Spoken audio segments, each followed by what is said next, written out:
All right, welcome in. We're about to get things started here in just a little bit. Latrell, what's up, man? Glad to have you here.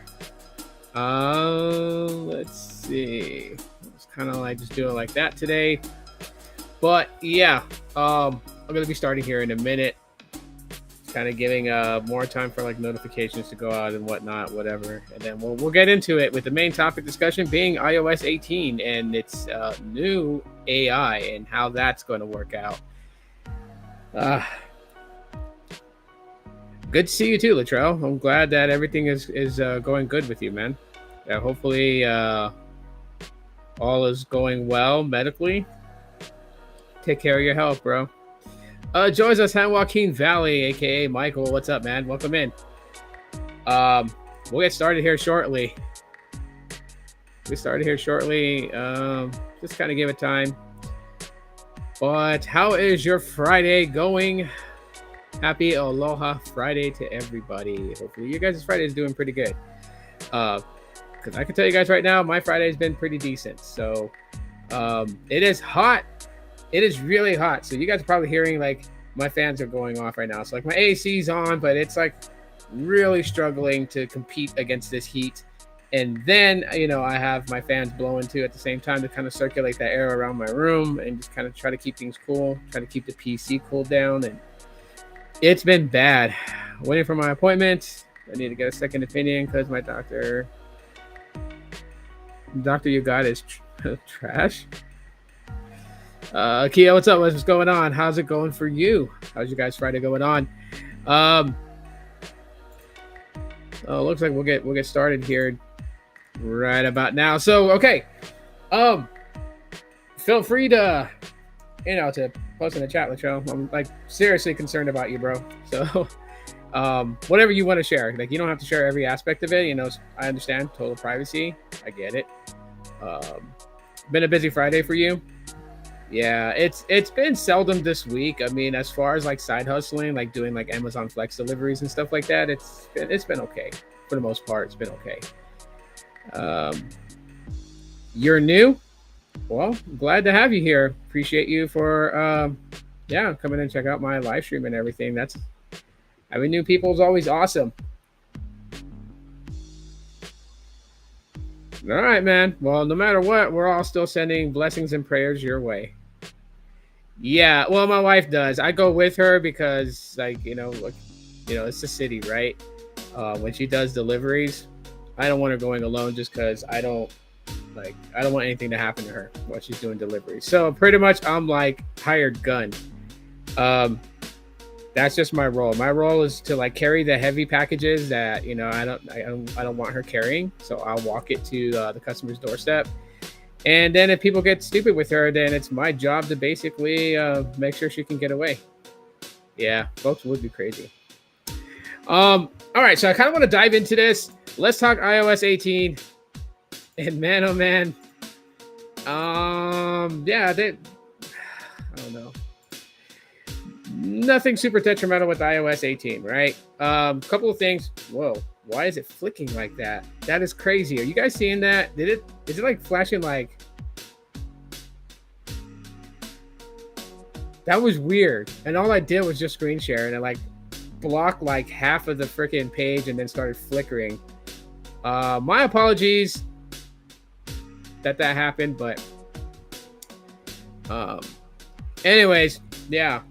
So iOS 18 is going to be like, I don't want to say like a super revamped iOS, right? I mean, we are getting some really cool things that's coming to iOS. I know some people that are diehard Android fans are going to be like, welcome to 2007. Look, we fucking get it. One of the big things about iOS 18 is that you're going to be able to place your icons wherever you want on the screen. It's no longer going to be bound by the follow the leader type, home screen setup. You can put your app icon at the very bottom corner, to the side. It doesn't matter where you want to put it. You can put your widget in the middle. It's not always going to default move to the top, right? Why did Apple take so long to do this? Like, personally, me, who fucking cares? Because they're doing it. And so, I mean, that's what counts, right? Like, I'm not going to sit here and worry about the whys behind everything. But if Apple tends to put out this thing where they said that they didn't allow their users to freely move icons wherever they want until now, because they made that better. Uh, Talk about blowing smoke up someone's ass. I would never believe that if Apple uses that excuse. But personally, I don't care. Um, I don't care why it took so long. The fact is that it's gonna happen, and maybe some diehard Apple fans who just love things to stay the way it was for iOS are probably gonna complain. I don't know if Apple is going to make this feature something that you toggle on and can do, or you can have it default the way it was in the past. I don't know. And so far, nothing's been mentioned of that. Nothing's been mentioned that you can choose to freely move your app icons and your widgets around, or not. So it just really just depends on exactly when it comes out. Am I going to show the US? What do you mean? Are you going to show me the US, the app? What are you talking about? Like, what are you talking about? What do you mean, can you download it now? We're talking about iOS 18. That's a software. That's the entire software for the iPhone. And no, it's not available right now. I don't even know if the beta is out right now. It might be. The beta might be. Just search it. Just Google search it, and if you can. But anyways, yeah. So that's one of the big changes in iOS 18 that's been needed for a while. Another one is that we're gonna get support for RCS messaging through the update in iOS 18, right? So like I do know that my iPhone XS, my iPhone 11 Pro Max, my iPhone 12, they will be getting iOS 18. So the fact that RCS is going to be on iPhones is actually a really good thing. Now, while we get RCS messaging on iPhones, it doesn't mean it's going to change the bubble to blue. So for all those who were like, oh, we're going to get end-to-end encrypted messages probably between Android and iOS, so we're going to get the blue bubbles now? No. Apple will continue to keep their iMessage as blue bubbles, and I'm sure RCS message will be green. Now, I don't have a problem with the color of bubbles. That has never mattered to me. But my thing is, though, to differentiate between regular SMS and RCS, I think that keep it green. Just RCS message be a darker green colored bubble, and SMS be a lighter green. And then you'll know the difference between. You wouldn't have to actually go through settings and look to see if RCS is working or not on your iPhone. I think that's what they should do, and maybe they are going to do that. Who knows? We'll have to see once it comes out. And so there's also some other updates to it, as far as the fluidity of the software, user interface, those types of things. But the one thing that I think that some people are going to be kind of upset about is the introduction of AI in iOS 18. And that being said, yes, the iPhone 15 series will get the AI. I believe the iPhone 14 series may get some AI support. Definitely the iPhone 16 will get it. But here's where the problem is going to lie for some. And, this is something that, people with the Google Pixel 8 and 8 Pro were really upset about. They were to kind of take you into context of what the iOS 18 is going to do when it comes to AI. So when the Google Pixel 8 and 8 Pro have Gemini, which is Google's AI, pretty much, you had it to where they were trying to push it to where the Google Pixel 8 Pro would be the only one to have on-device AI computing, right? So it would get Gemini Nano. And then they tried to give us this whole thing about the Pixel 8 cannot support it. But then a lot of people called them out on it because they were giving Gemini Nano to all the Galaxy S24 series, and the Galaxy S24 base model and the Pixel 8 were nearly identical spec-wise, other than they had two different processor chips. But it wouldn't make sense that it would be blamed on the processor chip because the 8 Pro has the same processor as the 8. And so eventually Google just gave Gemini Nano to the Pixel 8 users, right? And now it's given to the Pixel 8a, which is their budget flagship. So with a little bit of pushback from the community and people just taking the, social media and just complaining about it, Google just went ahead and gave it to them, right? But will that work for the iPhone 16 series and even the iPhone 15 series and so on? Because it is pretty much announced that the only devices that will have on-device AI computing with the new AI in Siri on iOS 18 will be the Pro models. So the iPhone 16 Pro and 16 Pro Max, those will pretty much, have the on-device AI computing. Sorry, someone just like walked by my window, and I don't know if they were like walking. People walk through the parking lot to get to the alleyway by my apartment, and they always seem to go in front of my front door to get to the alleyway, which sets my dogs off to bark. So Chihuahuas, gotta love them. Anyways, so with that being said, iOS 16, not iOS 16, iPhone 16 with iOS 18, the Pro models will get on device, but that's for the 16. Now, what about the iPhone 15 Pro and Pro Max? Well, according to some that are following it, it seems that the iPhone 15s will just get cloud-based AI computing. So not even the Pro and Pro Max will get on device.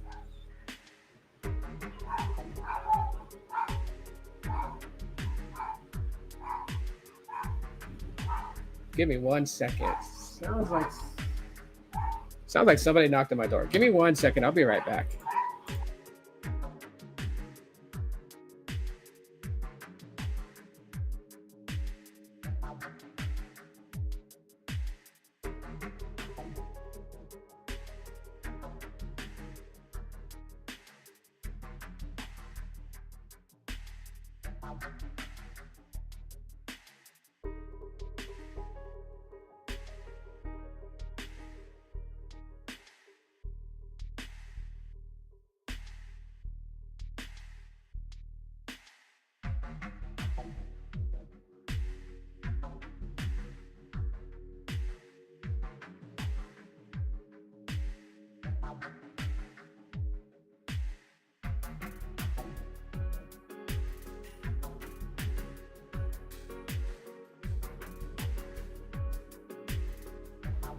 All right, that was my son that was at the door.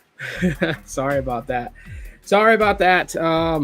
Anyways, continuing on. Yes. So, what does that mean? What does that spell for, previous devices? Like I said, it's all going to be cloud-based AI computing, right? So, the 16 Pro and the 16 Pro Max will get on-device AI. The rest will be all cloud, right? So, pretty much similar to like what Google did with Gemini and their Google Pixels, right? The 8 Pro, the 8A are having, basically they have Nano, which is on-device AI. The Pixel 7 series, Gemini is just cloud-based. Same with the Pixel 6 series and the Pixel 5 series. So while you're able to access some of the features that's been given with Gemini on Pixel devices, only the 8 series and then the upcoming 9 series in a few months are going to be able to take advantage of on-device AI computing. Why does that even matter? Well, I mean, first of all, you got to think about it, right? Like relying on AI computing in the cloud-based form, right? So you're needing obviously data connection in order to get that processing done, right? For whatever reason, you're going to use AI, right? If you're going to ask it a question or if you're going to have it create something for you digitally, like you would have to, obviously rely on a data connection, right? With on-device AI computing, anything can be done from the device itself without the reliance of data in order to push whatever you want it to do because it has the ability to process those commands on device. And so the same thing is going to happen here with, the iPhone 16s. But then again, you guys may have caught what I said earlier, the 16 and 16 Pro. So what about the regular 16 and 16 Plus? What about those? Why aren't those getting on device, right? And so that's where, some people are just not liking this idea from Apple to do this, because if they're going to say that the next processor chip coming out with the iPhone 16 can handle on-device AI computing, then that would mean that the chip in the 16 and 16 Plus should be able to do it the same way, right? I don't think it's going to be superly separated, unless Apple is going to create this new trend, and that's what they were trying to do with the 14 series, was kind of like create it to where the pro models of that generation will get the newer chip and the newer advanced features, and the base models will just have some subtle upgrade, but nothing too major, which means that it could share the same processor as what the 15, Pro and Pro Max have, and just kind of go that route.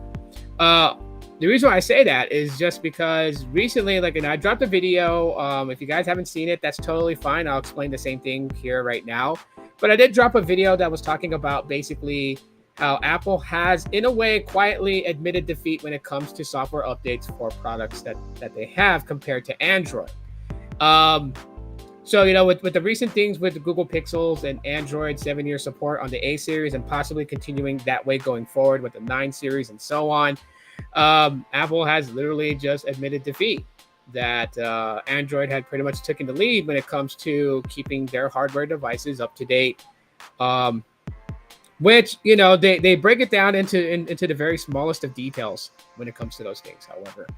Um, you know, when you really just kind of think about it, these companies are always going to do what they can to push you to go for the highest one, right? Like, think about it in context. Like, if you go to a carrier, like, if you go to Metro by T-Mobile or Boost Mobile or any of those, right? You want to get a new phone for them. You want that new that new device promotion sale. And if you guys look on today's promotional sales for these devices, it usually tells you get the promo discount by getting the highest tier plan. Well, it's the same thing here when it comes to smartphones, right? You're going to get the best features going with the highest tier device. That at the end of the day, the video that released earlier today that was available for members. So yes, there's a reason why you guys should join and become a member, because you guys get access to videos before they fully come out to everybody else to see. But that video that released today publicly for everyone to see, I was talking about, Samsung and Apple and Google not caring about customers. Like, that's just because people feel like that some people feel like these companies should care about the users. They should care about you like personally, and nothing is personal between you and Google, you and Apple, or you and Samsung. There will never be a personal relationship between you and them. Their main thing is to put out product, and you pay for it. That's it. That's all they want from you to do, is buy their latest device, buy their next latest device, their next greatest device, and they'll sell you on 1,000,001 reasons to why you need this feature when you absolutely don't need it. But knowing that you have it, I'm a consumer of tech just like everybody else. So of course, for me, it's no bit, like, I will go and kind of be goofy about it with people, like, oh yeah, check out what my phone can do, and it can do this and it can do that. Like, these things, it's just the way it is when it comes to tech, right? Like, all nerds geek out on the coolest features, but do they absolutely need those features in their day-to-day life with their device? No, they absolutely don't. They can live life without it. Just like technically you can live life today without a smartphone if you choose to. If you choose to put that thing down and not carry it with you. But of course, people will name 1,001 reasons why they gotta have their phone on them. They gotta have their emails. They gotta have messages. They gotta be able to make phone calls. Those types of things. And I'm like, for messages and phone calls, you can use a dummy phone. So, anyways, yeah. So that's one of the big things here, right? So in this article from Tom's Guide, he pretty much like breaks it down. He says, as is explained, iOS 18 will be able to spot what's a basic task and what needs to be handled on the cloud. For older iPhones, that could be quite a lot. The report claims that many of iOS 18's on-device features are going to require an A17 chipset. Put another way, that means you'll need to have... Okay, so the iPhone 15 Pros and the 15 Pro Max should be covered under this. If you need the A17 Bionic chip, then it should have those covered for on-device AI computing. But I will not go back to the iPhone 14s. That will all be on cloud-based AI computing. So, let's see.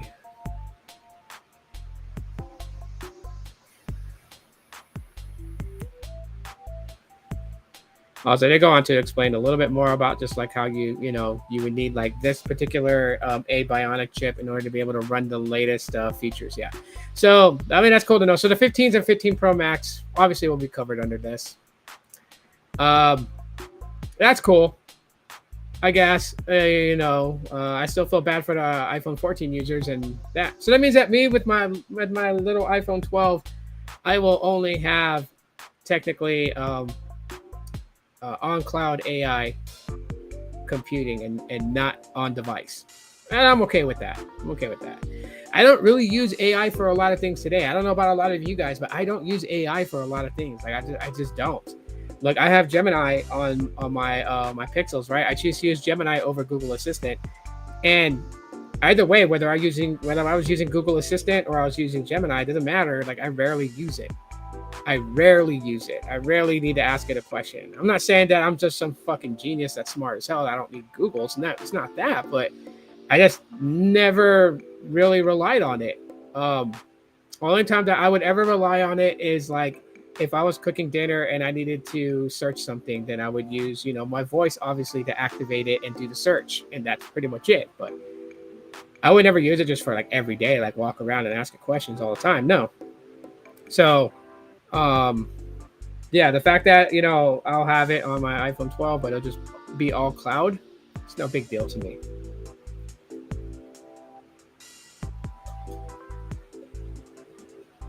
Anyways, you guys can comment your thoughts on iOS 18. Let me get to the chat real quick before I switch topics. I'm glad that Verizon is taking their approach to deploy cell phone to satellite coverage. With the use of satellites, we can truly have 100% nationwide coverage with ROI for carriers. I don't think that they're gonna completely 100% depend on satellite.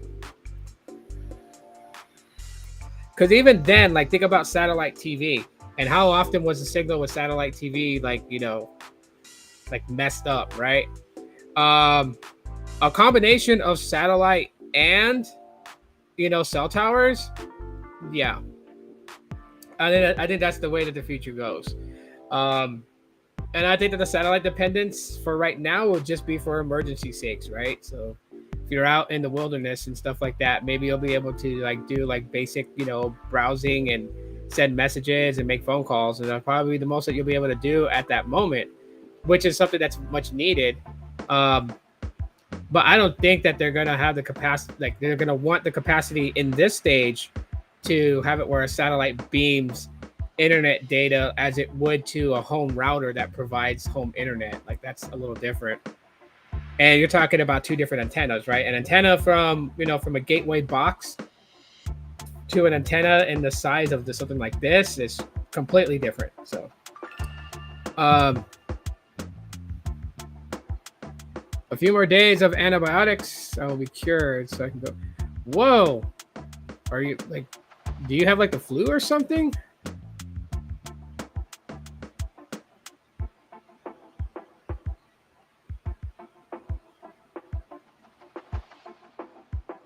Oh yeah. That's a given, right? That's a given. Of course, T-Mobile. The way that I describe T-Mobile as a company is the fake it till you make it. They will fake it. They will tell you guys that they are everything under the sun because that's what they want. I mean, it's competition. Like think about it like this: who owns a business really going to go out there and say, "Hey guys, we're just like these other guys right here, except that what we offer you is mediocre." And so we charge this price, but we want you to believe it's cheaper than the rest out there, but it is expensive. But we just want you to know that, and eventually one day we'll be just as good as them.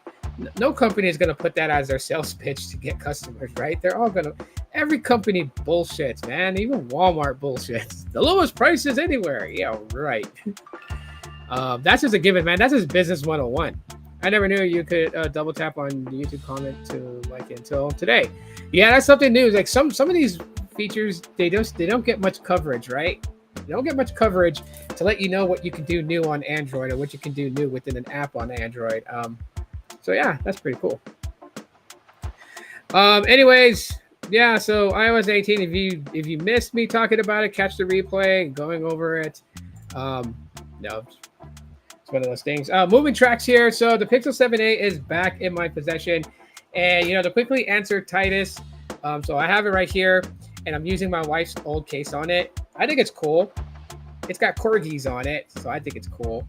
But of course, I have it on there for a reason, and I'll explain why. So earlier today, I actually disassembled my Pixel 7a, and my stupid ass forgot that I still have warranty on it.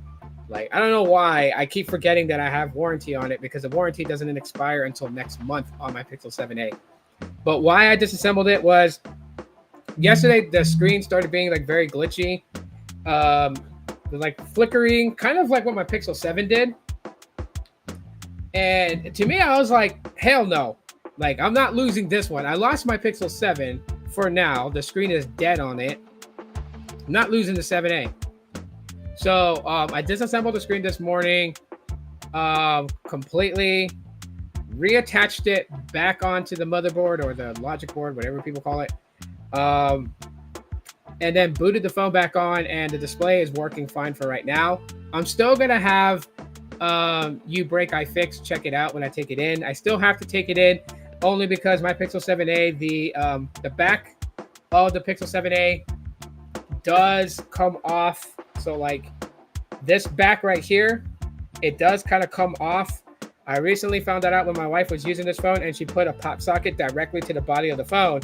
And one day she had her fingers, holding it up to brace the phone. And I noticed that the back flexed out, and you can really see inside the phone. I was like, oh, and I grabbed the phone from her, and I was like, yeah, that ain't happening. So because it is loose, it does open up. I put a case on it just to protect it from dust until I can get it to You Break iFix, which I'll probably drop it off to them tomorrow. Shouldn't take too long for them to just really, what they just have to do is just take the back off, put like the little sealant to make it IP67 certified again, and then relay the back on and clamp it down in a vice box that puts amount of pressure on it to keep it there until the glue is dried and sealed to create that seal around it. That should probably take them maybe like an hour to do. There's nothing else they need to do. They don't need to run any diagnostics on it. It's not on any beta software, so they don't have to worry about that. All I need them to do really is just reseal the back of the phone. And I'm not the only one that's gone through this, because a lot of people on Reddit have talked about it, that their backing of the Pixel 7a just kind of shifted. So I'm glad to know I'm not the only one. So this has to be like, within that batch of Pixel 7a's that just had poor quality control. Google, man, get on your game. I think they're out of stock of that coral color. Yeah, because it was the coral color was the exclusive one. Like, I really wanted the blue one, but I went for the coral one because I knew that it was an exclusive color. The only problem about that is that the exclusive case that came with it, when you first pre-ordered it, nobody has it on sale yet. So I keep checking eBay, OfferUp, Mercari, and other places to see if anyone puts that case up for sale, just so I can grab it and have it. I am going to get an official Google Pixel case for the 7a. I got one for my 6a, and they have a blue one. And I think since, the coral color Pixel 7a, orange and blue can kind of work together, I'm going to get the blue 7a case and throw it on there. Yeah, one thing I do like Google cases, right? This is my Pixel 5 with the fabric case. I miss these cases, but I miss them for the feel and design. I don't miss them because they offer no screen protection, right? If you drop this sucker face down on screen, your screen's going to crack. I know, because my 5 is cracked. It really is. I'm trying to get a light to kind of just shine the spider crack, because I have a screen protector on it. But you can tell it's cracked because you see those air bubbles on the side. That's because there's a crack running underneath the screen protector. That's one of my tips 101. If you spider crack your display, grab a freaking 9H screen protector and put it on there. I'm not saying that it's going to help make it water resistant again, but you don't have to worry about accidentally spilling liquid and it seeping through the cracks into the phone and then causing water damage.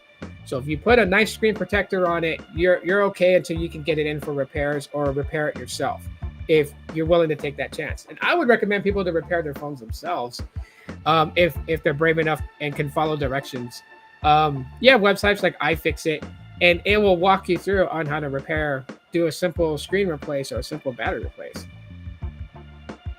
Did I hear about the pending sale of US Cellular to T-Mobile? Yeah, dude. Have you not seen any of my old videos in the past like week and a half? I've talked about that. Yeah, yeah, I know about that. And if anything's changed with it, I probably don't. I've been very busy in the last couple of days, but as far as I know, of course, the sale of that, yeah, I've heard about that. I think Sneed guest host was surprise guest hosted on a podcast where we kind of talked about that. I mean, we touched base a lot with the T-Mobile, price hikes on legacy plans, but we also kind of touched base with US Cellular's, the acquisition of them. Anyways, yeah. So that's the only thing I gotta get fixed on my Pixel 7a. The Pixel 7 is still out of commission. That one should get what I need to repair it. It'll cost me $197. And for some people who would be like, bro, that's not a lot of money. Well, obviously, you don't live my life, right? I'm not a wealthy person. And, we're like one of those families that are still kind of just eking their way through life. I have 3 young kids that I take care of. I have my older son still living here. And of course, things in the city have gone up, right? So inflation really kind of it's got its foot on our necks. So I don't have $197 to just drop fixing a phone, when I have to still pay electric and I still have to put food in the house.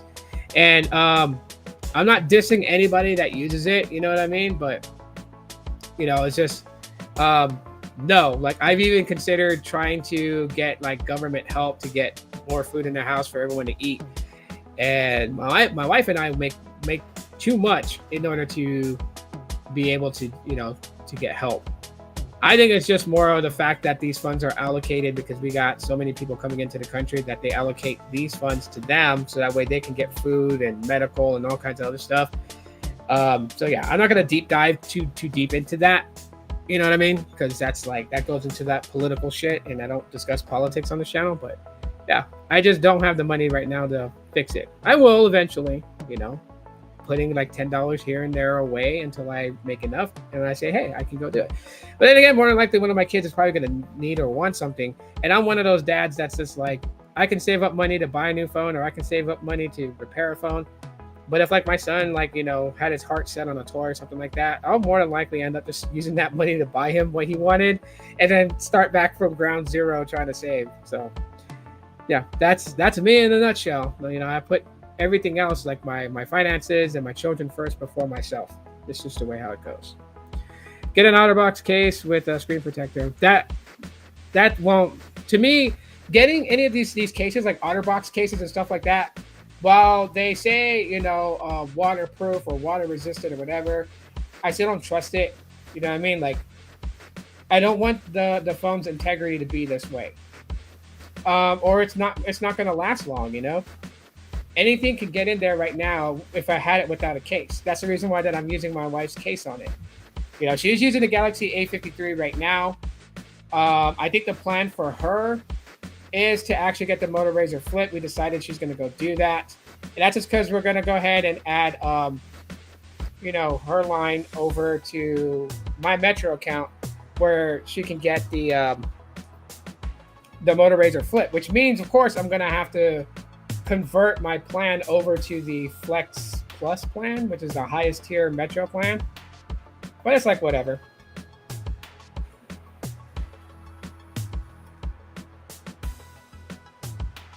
You're on US Cellular. Yeah, I know. You'll probably port to Verizon. Hey man, you gotta do what you gotta do, right?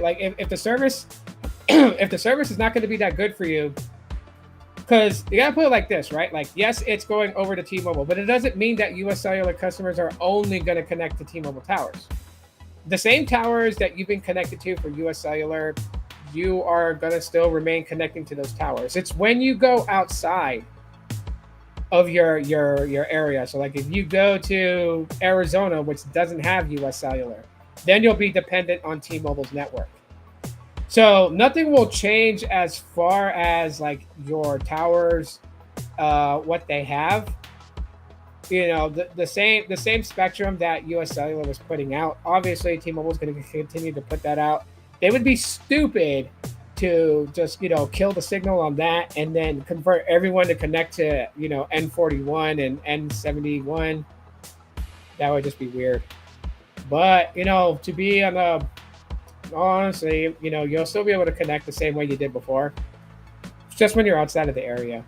Um, so US Cellular customers that travel outside of the US Cellular zones, it's a plus for them because they'll get connectivity outside. They won't have to worry about having a different carrier or whatnot. So that's the plus side. Whew. Now I know why a lot of movies pitch that lemonade is good when it's hot. It is really hot, and the lemonade just really helps out. It really does. But yeah, that's what I intend to do with my Pixel 7a. Also, on top of that, if you guys haven't caught B-Tech's video, go catch it right now. He unboxed the Moto G Stylus 5G 2024 or whatever, whatnot.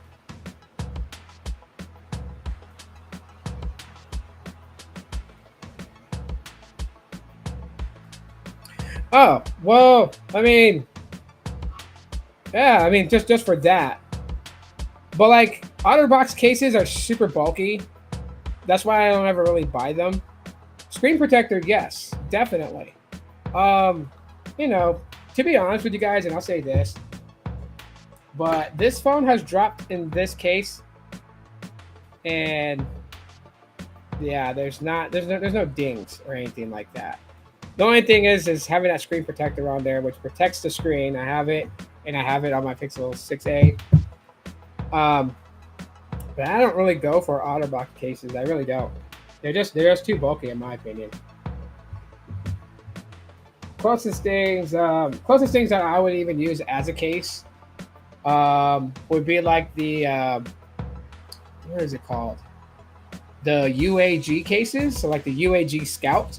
I like that case because it's pretty durable and pretty rugged. It's got a nice good lip on it to protect the screen, and it's got a nice lip around the camera area to protect the camera sensor. It's not bulky, but it is durable. Like so, the UAG Scout cases, I like those for Google Pixels. I have one for my 6a, that's in the drawer. I have one for my 7. My Pixel 7 has a UAG Scout case. So yeah. I am allergic to hacks, and US Cellular is not usable enough at my home to justify getting hacked. Oh, no, I got you.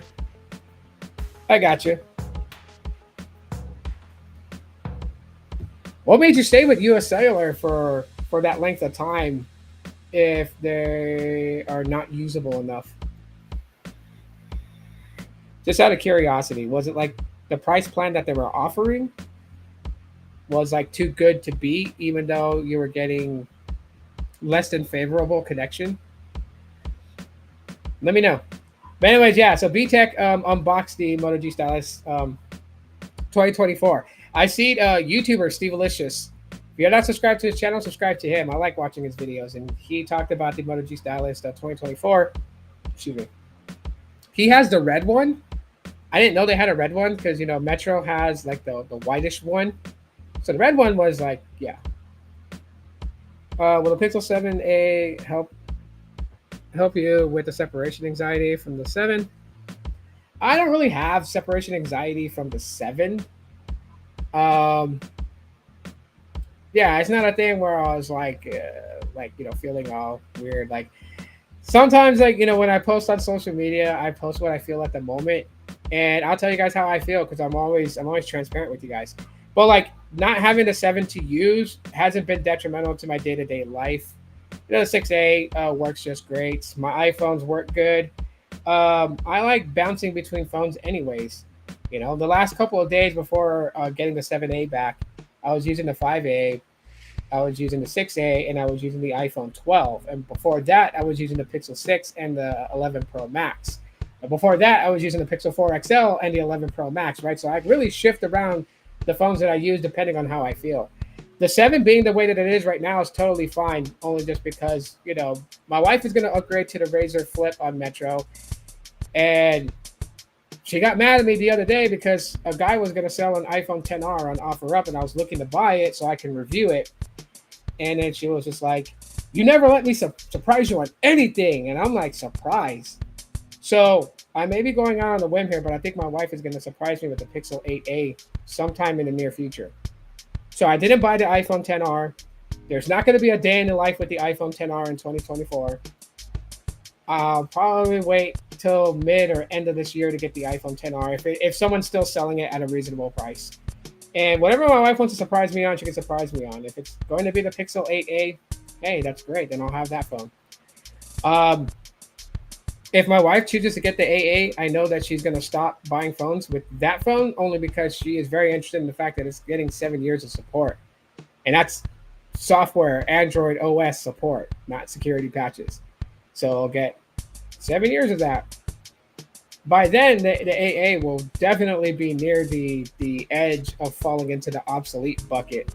And it'd be time to get whatever's new out there. Because I can only imagine in 7 years where technology would be at, right? Just think about where technology is today and then think back 7 years ago where we were at, And I'll tell you, so 7 years of support with the AA, eventually you will start seeing its age. And I know Google's counting on that. It's good to know your device is supported for 7 years. But they know that when newer devices are coming out and they can do things like, can you imagine if the Google Pixel all of a sudden had this really odd feature because of the way the camera bar is set that in 2029 or 2030 they still keep the same type of camera bar, but the camera bar is a drone on its own and can detach from your phone and fly. And it's they know people are gonna go bananas over something like that, right? And by the way, Google, if you take that idea, I want a 30% cut if you implement that into your Pixels, turning your camera bar into a standalone drone. I want a 30% cut because I said it. It's live. The world can hear it. We can go back to this video at exactly 43 minutes and discuss that if you ever implement that in. But it'd be something that they know that people will still upgrade even though their phone's supported for 7 years. Cool thing about it being supported for 7 years is that even if you upgrade, say you hold the Pixel 8 or the Pixel 8a for 2 years, and then another phone comes out that you really want, you could buy that phone that you really want, use it, and if for any reason it gets damaged and has to be sent out for repairs, your Pixel 8 or 8a or 8 Pro, you can throw your SIM back inside of it, and it'll be covered with the latest features and the latest Pixel drops and whatnot, because it'll be supported for 7 years. So you'll never have to worry about having an outdated operating system being used temporarily while you're waiting for your phone to be repaired. Let's see. Rogranta says, I was able to cloud game smoothly and speeds are upwards of 10 megabits per second on 5G low band rather than getting as low as 2G speeds on T-Mobile network. Pass and speeds as low as 2G on AT&T. I get 5G ultra wideband from Verizon that is comparable to Comcast with 300 megabits. So are you going to go directly with Verizon postpaid, or are you going to use Visible with Visible's latest changes now that Visible is uncapped? So even the $25 plan goes beyond 200 megabits per second on the download speed. It can go up to 300-400. Because that's $25 a month. Where is BTech? I don't know. I don't know where he is. I'm not his keeper. I don't know where he is. We don't live in the same town. And every time that I go live, I don't message him to see if he wants to go live with me. Some podcasts I do solo. Some podcasts I'll bring him on, Just last night he did a podcast and he didn't send me a link to join him when he wanted to talk about his Moto G stylus, which I think is fucked up. What happened to his Moto G stylus? He's got to send that back in, the pin. Obviously, this stem is what broke off into his Moto G stylus. And so he can't get the SIM tray open. Now, I would try to get it out for him, but that's a little hard because he would have to send that by mail to me, which would take 3 days because he lives in Texas. I live in Arizona. So it'll take about 3 days to get here. It'll take me about maybe 1 or 2 hours to work on it. Then I would have to box it up and ship it back to him. But then I can't 100% guarantee. Like, I'm sure I can get close enough to taking out that, that damn pin that's stuck in his phone. I'm pretty sure I could take that out. But at the same time, too, it's somebody else's phone, so I'm always afraid to work on other people's phones. I'll work on my own phones because if I do something stupid by mistake and I damage the phone, then I'm the one that's got to live with it. But if I damage somebody else's phone, I feel super horrible. And even if they didn't ask me to replace it, I would still go and replace it because it was my fault. So, but shout out to B Tech, and hopefully he gets the situation resolved with the Moto G Stylus 2024 because he did an unboxing. Now people are going to be expecting a review from him. I know CV Tech did an unboxing of the same phone. So if you guys want to check out his thoughts on it, definitely go check it out. Yeah, it's weird. It's one of those things that's just like, damn. Metro is not easy. Not easy to work with their customer service. And in hindsight for BTEC, their customer service is based in the Philippines. Most of their call centers are in the Philippines, and in the Southeast Pacific.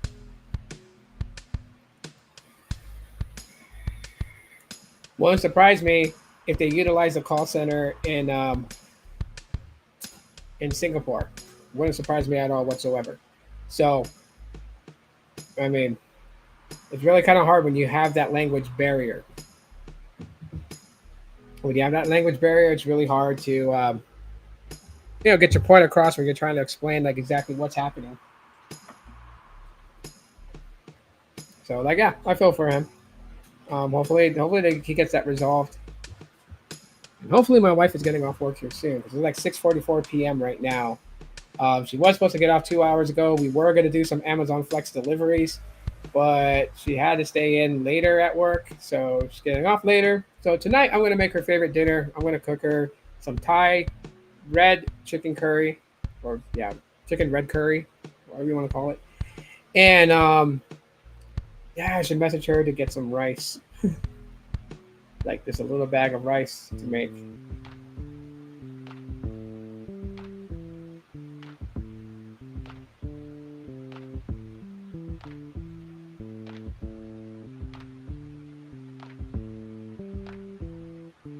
Oh.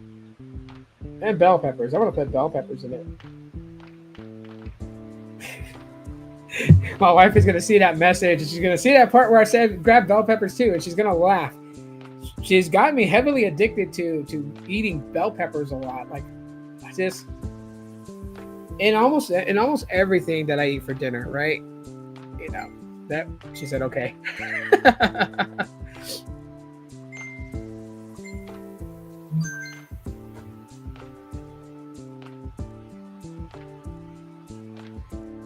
Oh, we have some.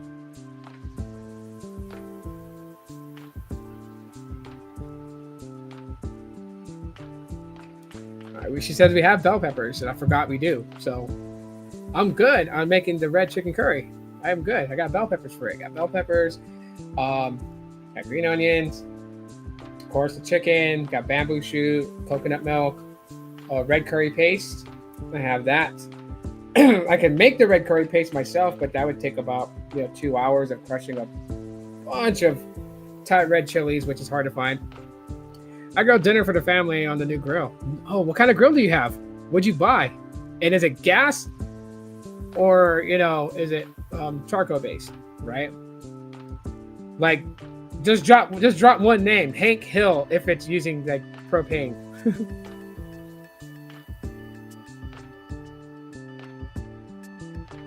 Yeah. So like, how do I put it like this? So I'm not that bad when it comes to finances. And like, even though I know that, those things like food pantries, food box places, would help, but that's taking away from a family that absolutely needs it. Like maybe there's a family that doesn't have a home, that's living in one of these hotel like motels, and goes to these food banks to get food. So I would feel really bad because I could go buy food and stuff like that. It's not a problem. I can go to Costco and other places and buy groceries for the entire family. It's not a problem, right? I'm just saying that like my money has to go to those things first before I can spend it. Like I wouldn't take from a food bank just so I can have extra money just to fix a phone. Like I like mobile phones. I like talking about it, but it's not superly important. So an A4 burner gas grill. It was a floor model at Walmart. Nice. Nice. Did you if you posted a picture on Twitter, um just tag me in a comment first so I can see it. If not, if you don't mind throwing a photo up on Twitter.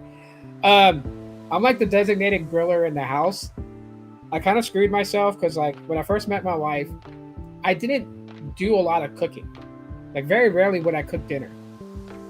And then one day, I was just like, I'm gonna make steaks for everybody, so I decided to go do that. And I went, did my method of marinating the steaks and stuff like that, and how I grill it. And so she had a steak for me, and then so now she refuses to cook steak. So if I want steak, I'm forced to cook it. If I, if I want to do like my carnivore night, where like I grab some cheddar bratwurst, some like mild hot Italian sausage, ribeyes or porterhouse, bacon, and beef ribs. Like I'll grill all that up for a carnivore feast. Maybe my side dish would be like corn on a cob, or maybe like loose corn, seasoned. The way I season it, and some people will find it weird, but so like if I get like a bowl of loose corn after cooking it, I'll throw it in a bowl. I'll throw some tahine, which is like kind of like a Mexican spicy like spice seasoning. You can put that on mangoes, corn, stuff like that. But I'll throw that on the corn. Throw some mayonnaise in there and mix it up. And the reason why is if you live in any state that is influenced by Hispanics, especially Mexicans, you'll see the elote man kind of walking around. He sells chips, ice cream, soda, and he sells elotes. Corn on a cob. He shoves a stick in it. He bastes it in mayonnaise, sprinkles Parmesan cheese, tahine, and a little bit of chamoy sauce. And it's really good. So I just make the same thing into like a little succotash salad type of thing. I made a carnivore friendly meal. Yeah, the reason that I'm doing this whole carnivore thing though is just because like for most of you guys who follow me on social media, you guys may have heard me say it. My wife went through she got bariatric sleeve surgery done. She's rapidly losing weight. I am happy to say right now she is 58 pounds dropped since having the surgery on February 28th, I think it was 27th, 28th, or the 29th, one of those. I think this year we had a leap year, right? Anyways, so working out, walking, going to the gym, doing Amazon Flex, gets all her exercise in. But one of the things that she has to eat a good amount of is a good amount of protein. She's got to have a good amount of protein versus carbs, right? And so, yeah. So we're not solely dependent on, protein by just eating nothing but meat. We do have our little bit, it's portion, right? Protein is like the highest portion on our plate. And, like vegetables and anything with carbs is like the smallest portion. And my wife eats very small now, right? So before when, we were big eaters and I was like close to 200 pounds, we would look at a 6-ounce steak and think it was the tiniest thing ever. Now, a 6-ounce steak to her looks like a freaking 12-ounce or 16-ounce steak.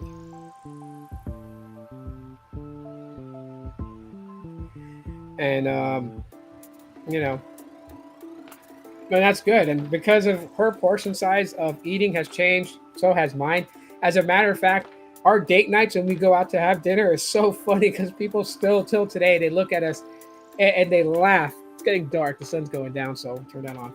But, people laugh because, like, let's say like we go to Chili's to have dinner, right? So we'll order the fajita, the chicken fajita plate. or we'll do like a mix now. They have a mix where you do half and half, so you could do chicken and steak. But we'll order that, and the waitress will look, or the waiter will look at us, and he'll be like, "Okay, and for you, sir," and I'll be like, "No, I'm good. We're gonna split the fajita." And they look at us like, "What?" So then he'll ask me, he'll be like, "Would you like me to bring you some extra tortillas?" I'm like, "No, the normal amount of tortillas you bring for that plate is fine," because she doesn't eat the tortillas. They're flour tortillas. She doesn't eat those. So the food will come. You'll have your medley of onions and bell peppers, and sliced up and still kind of grilling on that iron skillet. You got your chopped up steak and chicken. You got regular Spanish white onions, and then they put rice, and then you have the amenities, right? Like the shredded cheese, sour cream, different hot sauces, and then you have the tortillas. And so we'll split that, and that feeds both of us. And then they'll come back, and then they'll ask us the famous line, and it's like, "Oh, how do you guys feel about dessert?" "Oh, we're good on dessert. We're not going to eat no giant, cookie with a scoop of vanilla ice cream drizzled in chocolate sauce. Like, no, that's not for us." So, like, this new way of eating has really helped me out. For me, my weight loss journey has me down 11 pounds. All right, she's at like 50, 56, 58 pounds now. I'm only at 11 pounds. And that's just because my stomach is not changed like hers is. Hers has changed.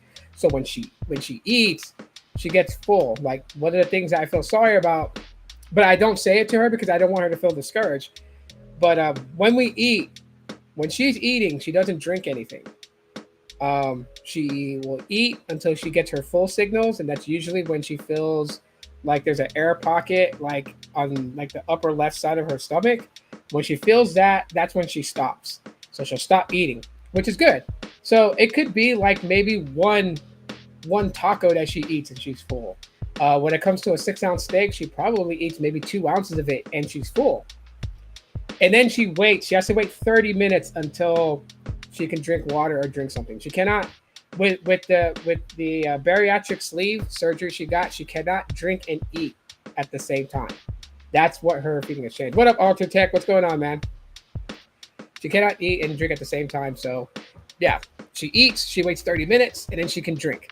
So, this is the other reason why, like, when I do make like steaks, if I grill steaks and stuff like that, I don't go over on the seasonings. I don't want to like put like spice on it, because if she takes a bite, she's gonna suffer through that bite. She can't drink something to cool her, her palate down from the spice burn. So, no spicy foods. But I can say, on the path that my wife is at right now and where she's going with it, I would predict she's already lost 58 pounds, and it's been since the end of February she had the surgery. And she still does her gym, she still does her running, she still does all that stuff. I would say that, she would get to her goal probably by November of this year. And her goal weight is to be down anywhere between 125 and 130. Right? Because I don't want her to quickly drop the weight. That's too dangerous. But, to get there at a good pace, I would say, by November. And for me to get down to my goal weight, I would say around the same time too. Because right now I am at 168. And I'm trying to get down to about 145. That's where I should be as far as like my weight. When I started this journey, I was at 179. Last year, I was at 201 pounds.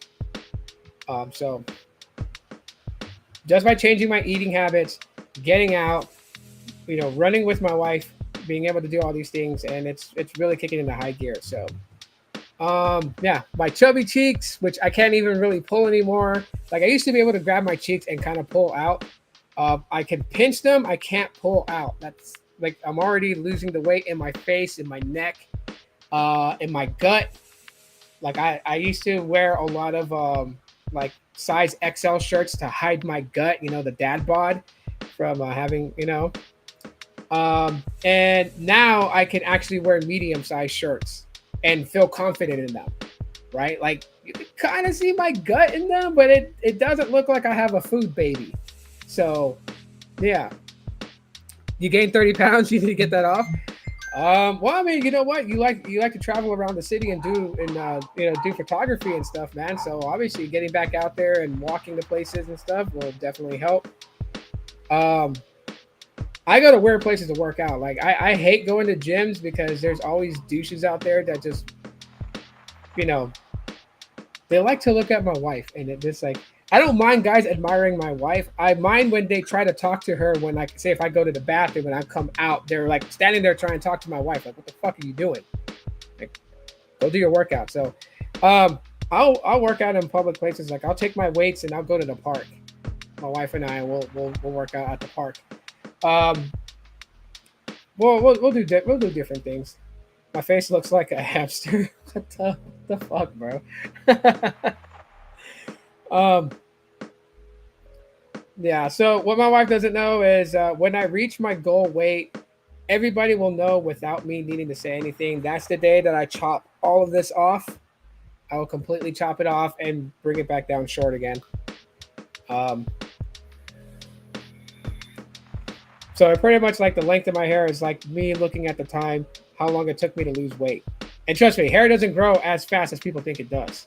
Right? This is like I think 2 years of no, I'm exaggerating there. It's about almost 2 years, like a year and a half that it took me to grow it out this length. Why do I grow it out this length? I mean, I don't know. I've always been one that like having long hair. I've always felt odd in short hair. So that's why it's hard for me to keep it. Like if I shaved it bald, the whole cholo style, Mexican cholo style, I'm comfortable in that. But like having like hair but short hair, I've always felt weird because like I don't know.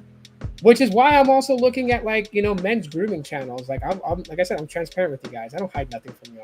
I look at men's grooming channels because when I do cut my hair, I actually want to know like a good hairstyle for me to style my hair before I go to work. I'm not trying to have that I just rolled out of bed look. So I want to like have like a designed haircut and kind of stick to that, and then have a way of styling it. Something that I can style it for how I like, but also I can style it a different way when I want to switch things up.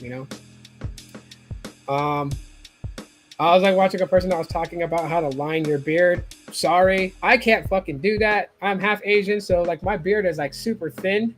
And if you see me in person, like it's thin. It's thin hair, right? It doesn't grow thick. So no, I can't cut it really short and then edge it with the blade to make a line because it won't even look like it's fucking there. Plus, it's patchy on this side, like the bottom chin line. The hair doesn't grow in a straight line. There's like a patch here missing, which you can't see because, I mean, this thin Asian beard is covering that patch. But if I was to like take a brush and brush upward, you would see my. I don't have a full beard. I don't have a beard like that. You know. This is a T-Mobile beard. It's faking it till we'll never fucking make it because it's in that realm. You have to avoid so many ingredients. Not safer to eat. Meats by itself, without sauces, veggies, or buns. Oh, but steak is good on its own. Chomo? What? Wait. Is that a typo, dude? I know what that term is. I used to be a sergeant in a prison. I know what a chomo is. What that phrase stands for. And no. um. Unless it means something else to you, but chomo means something else to me. And it means something else to a lot of people that know that phrase. So are you saying cholo? Like CHOLO? That would be like, the like the Mexican thugs, bandanas, Dickies, knee-high socks with the freaking Nike Cortezes and the wife beater tank top. That's a cholo. Chomo is something way different, and no, I am not. I have to ask you on that correction because, like, if someone's gonna see that, I'd be like, why are you calling Tito that for? What the fuck, man? Yeah, I did work at a prison for a time. And shout out to those if you're watching on Twitch. Shout out, I'm simulcasting the YouTube and Twitch. But yes, I did work at a prison. Like I was studying criminal justice in college, And while I was doing that, I worked as a corrections officer for a company. It's no longer around. It's called Corrections Corporation America. They were a private company, so they weren't. So like they ran prisons. They were contracted by states, unless states wanted to use their own guards. Right. I wasn't a state guard. Worked for a private company. I worked at there's a prison in Henderson, Texas. I worked there, and I worked in Sayre, Oklahoma, at a prison there. No, Cholo. Cholo is, yeah, Cholo is a very bad word. You don't ever want to like accuse somebody of that because you can get them killed for that in prison. I'm not gonna say what it is because it's YouTube will get mad at me for saying it, but yeah. Yeah, so I worked at a prison as a guard. I worked my way up. Eventually, was promoted to a sergeant. Um, of course, because I was a newly appointed sergeant in Sayre, um, I was the one that got the worst shift, right? So, and it just so happens on my shift, and it was gonna happen anyways because the unit that I worked at in Sayre, Oklahoma, the name of the facility is North Fork Correctional Facility. And they had a riot there because the facility doesn't house just Oklahoma inmates. It actually took in inmates from Washington, inmates from Wyoming, California inmates. We didn't get any of Texas. I forgot where the other ones came from. But anyways, it was so weird because we housed out of state offenders, and the California inmates were completely separated from the rest of Gen Pop. We had to build an entire unit for California inmates because they were known to be very aggressive compared to other states. So we just kept them separated. In the main yard, the different pods, there were 6 pods for Gen Pop. Then there was AdSeg. And then there was a whole unit for PC.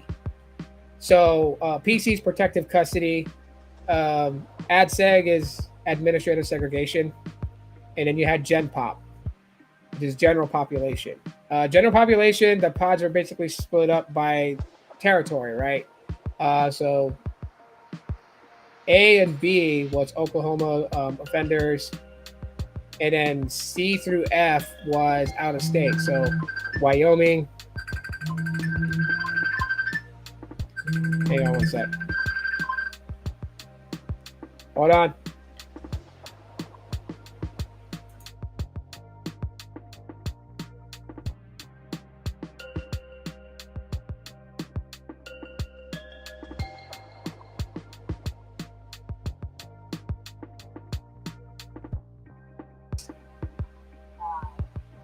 Oh, you said it so quietly. Like you just asked me if I want 3 or 4 chicken breasts from the meat market, and then you're like, "Hi," all quietly. My wife says, "Hi, everybody." All right. Yeah, 4 would be fine. That'd be good enough. Okay, that's fair. All right, man. I'm getting it, and then I'll be out. Do you want to go walk at the park after dinner? I gotta do laundry. You wanna go over to the laundry? Yeah. Let's take everybody. Get them out the house. Yeah, they need to start getting their clothes ready. All right. I'll let them know. All right, love you. I love you too. Oh, that kid's coming for a bit. Kid's coming for a bit, but he'll be gone before we go to the laundry. All right. Okay. Love you too. Bye. All right. Anyways, yeah. So,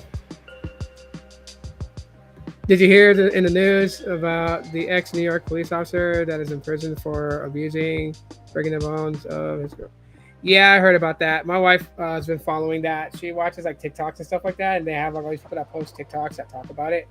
Yeah, that's very sad. Very sad. I'm waiting for the conviction. I'm always the type of person, like, even if they have like all the evidence and they show it on the news, I will still follow the way that it is. You are, you are presumed innocent until proven guilty. But anyways, at that prison, right? So we had like different inmates. They were planning a riot, and our intel wasn't that great at that time because we didn't catch on that they were gonna riot. The reason they were gonna riot was, each state offender had different reasons, right? Like the guys that came from Washington State, they hated being at our unit in Oklahoma, like because they were overcrowded in the state of Washington. They sent some of their inmates down to Oklahoma to be housed until they were getting close to their parole, and then they would go back to Washington. Problem is that at the time, and this was back in 2000 and I want to say 2007. But anyways, uh, the state of Washington inmates didn't wear inmate jumpers. They didn't have the inmate clothing. They were allowed to be brought regular clothes from their families and wear those regular clothes, right? I mean, they were in guidelines, so you couldn't bring them like blue jeans with metal studs on it. They wouldn't let the inmates have that. But like basketball shorts that were stretchy without the strings, you could bring that for them. Plain white t-shirts with graphics that didn't resemble any type of gang affiliation. They were allowed to have, so they can have like a Bart Simpson shirt. They can have a shirt like this, Gorillas, and wear it. They were allowed DVDs. They were allowed PlayStation 1. They were allowed Nintendo 64. They were allowed their own TV. So they had a lot of privileges in state prison in Washington. Coming to Oklahoma, they had to abide by Oklahoma state laws. And state laws was you wore jumpsuits. You didn't wear private clothing because we didn't want to risk an escape. We can easily identify you if you're escaping by the clothing you're wearing. TVs they were allowed to have in their cells. Game systems they were not allowed to have. So everyone that came, I remember the first day they all came and they got off that bus and they were getting ready to go through intake.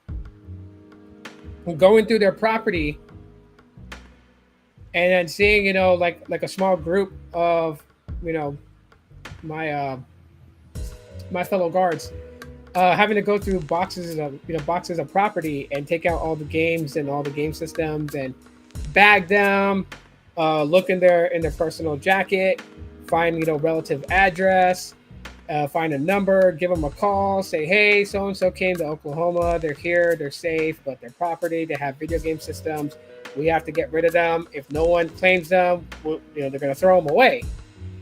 And so luckily some of them had family that was like, yeah, you can mail it to us. And so we would box it up and mail it to those families.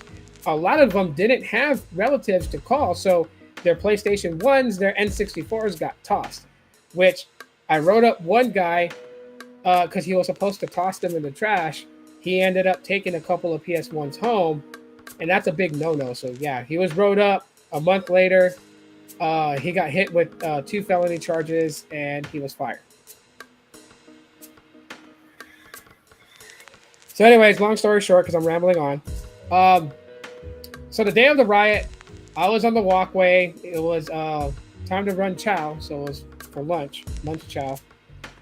2 guys on the walkway outside the chow hall ended up getting into a fight. It was a ruse to get all the walkway officers' attention over there. Inside the chow hall, there was one guard that was over by where you get your food tray, and there was 2 guards on the outside, one at the entrance door, one at the exit door, that were doing pat downs as the inmates were leaving to go back to their cell. And so when the fight on the walkway happened, technically we were supposed to go into lockdown. And what happened was the 2 guards that I had on duty with me that were working the entrance and the exit door, they panicked in a hurry once it was called over the radio intercom by Central. Central calls it all, right? They see everything all on the prison. And they called for a lockdown. They forgot that they had a coworker inside the chow hall. And he was by the window making sure that everybody got 1 tray, 1 milk, 1 dessert. So they closed the doors. And the doors obviously electric lock. When they call for lockdown and you close the chow hall doors, those doors immediately lock it. They don't open.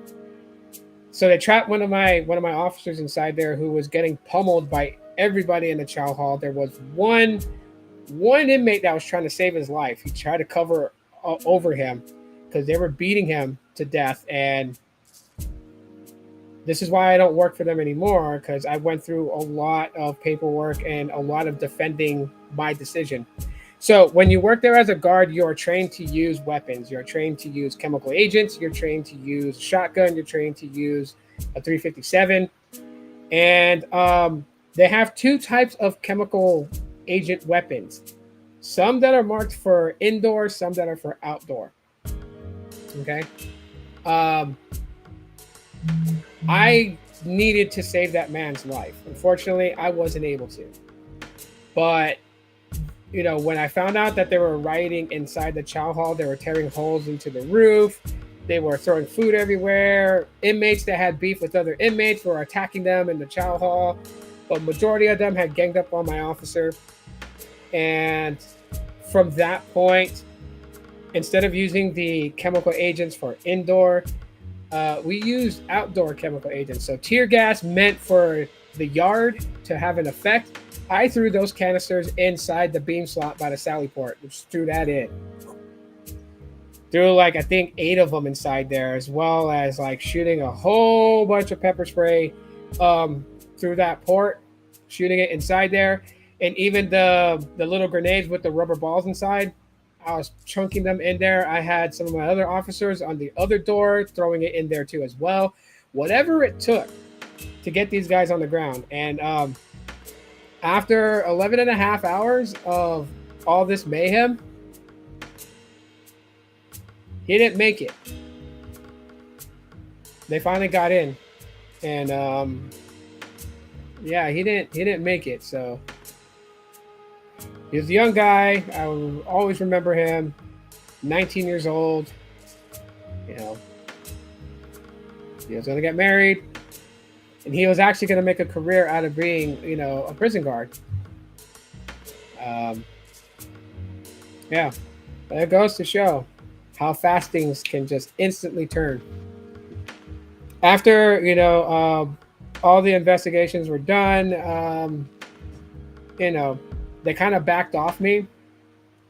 But I didn't want to be there anymore. So I gave my 2 weeks resignation and I quit.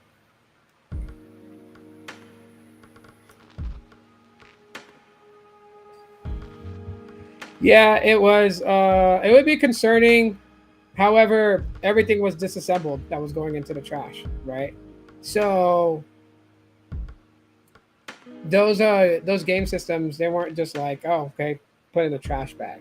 We have to go the whole mile. We have to take them apart because we can't throw them and then have the dump truck that comes once a week, take them to the landfill and say, inmates are very, very resourceful. It is hard to find. You may walk into a prison pod and think you can find every shank in there. And I guarantee you that if you found 20, that means there's at least 1,000 in there that you didn't find. If you found one MacBook with a striker, I guarantee you that there's weed, meth, cigarettes, and all kinds of other shit that they smoke in there. They're so resourceful. So we had to take every one of them apart. We had to, even if it meant breaking it, but of course we didn't want to break it because we didn't know what was inside them. You had to take them apart. The main console itself, all the controllers had to be disassembled to see what was inside to make sure there wasn't drugs, money, or any type of chemicals inside there that was used for whatever they were going to do. But they got tossed. They got tossed if they didn't have a relative to send it to. And can you imagine when these inmates got out of intake? Because you also got to understand, they're going through intake. So they have to be processed in. And intake is a very, very slow thing. To process 320 inmates from Washington State, it took a day and a half. So when they finally got moved from intake all the way to their pod, their housing pod, and they saw that their property was already in there, you can only imagine. Mind you, they already just found out in intake they're not wearing regular clothes. They got to wear jumpsuits all the time, and their color was green. That's how we knew they were Washington State offenders. They wore green. Wyoming wore yellow. Oklahoma wore blue. California wore red. Anyways, So yeah, they get back to their pod. They're mad that they can't wear their regular clothes. You know, they can't have their Adidas Superstars or their Jordan 1s or whatever they came with. All those, they got locked in storage. Um, then they come and they find out that all their DVDs, all their PS1 games, their N64 games, their game consoles was all taken away. All they had was their TV. So it didn't surprise me. And the Washington State inmates were smart about it. They didn't just try to do it on their own, 320 inmates. No. They collaborated with Wyoming. They collaborated with Oklahoma State offenders. The whole damn prison was in on it. The only people that was not involved was PC, protective custody. They were not involved, obviously. Their communication with Gen Pop is completely severed. That way, nobody knows who's in PC. Like when we take inmates out, the first thing that they assume is that they're in AdSeg. Because most of the inmates didn't know that there's a PC facility. That was one of the things. I mean, they probably knew. Because, you know, you also have what I call ducks. Ducks are CEOs that have flipped to the other side. They're CEOs that bring the cigarettes in. They're CEOs that brings the weed in. They bring contraband food. You know, and they get paid from inmates. There was a CEO that got fired. He made 10 grand in 1 month. And all he had to do was just smuggle pills. Pretty smart how he did it too. He took regular hot dogs. He hollowed out some of the hot dogs and he put the pills in there.